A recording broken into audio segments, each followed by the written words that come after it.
Would you rather get hit by a hockey puck or a tennis ball?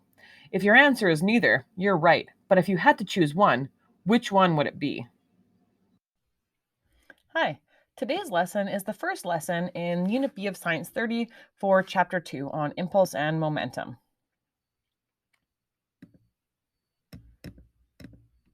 So if we recall Newton's first law of motion, objects that are at rest tend to stay at rest, and objects that are in motion tend to stay in motion.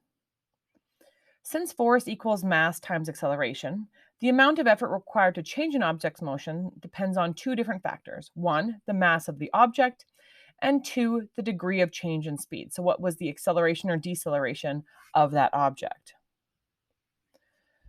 So a car going 100 kilometers an hour has more of a tendency to stay in motion than a tennis ball going 100 kilometers an hour.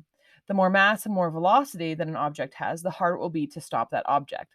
So even though the car and the tennis ball are traveling the same speed, because the car has more mass, it's harder to stop it.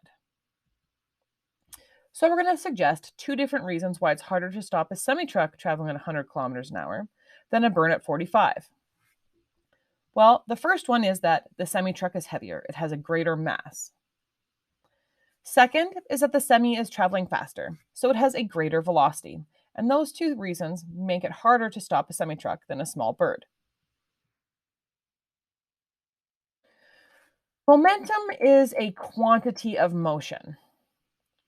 It's measured in kilograms times meters per second and is denoted by the letter P. So the formula for momentum is mass in kilograms multiplied by velocity in meters per second. Now this is in your data booklet. So the units again, momentum is in kilograms times meters per second, mass is in kilograms, and velocity is in meters per second. We can rearrange this formula to solve for both mass and velocity. Mass will be momentum divided by velocity, and velocity will be momentum divided by mass. So using this equation, we can solve the problem of an airplane that has a momentum of 83.8.3 times 10 to the 7 kilograms times meters per second newtons. If the airplane is flying at a velocity of 230 meters per second north, determine its mass. So we're going to use that rearranged momentum formula of mass equals momentum divided by velocity. So 8.3 times 10 to the power of 7 kilograms times meters per second divided by 230 meters per second. Now we can see that those units meters per second will cancel out, and it will leave us with a mass of 3.6 times 10 to the 5 kilograms. So that would be the rough mass of the airplane.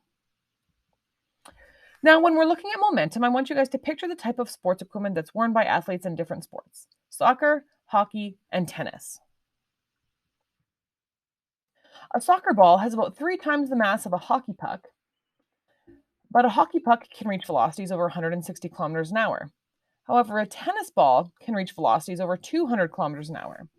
So we would expect that the soccer and tennis players would require more protective equipment than the hockey player, due to the mass and velocity of their playing tools, playing equipment.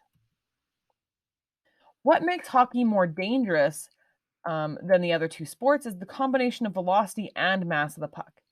It has the greatest momentum of those three objects, because remember, momentum is the mass times the velocity.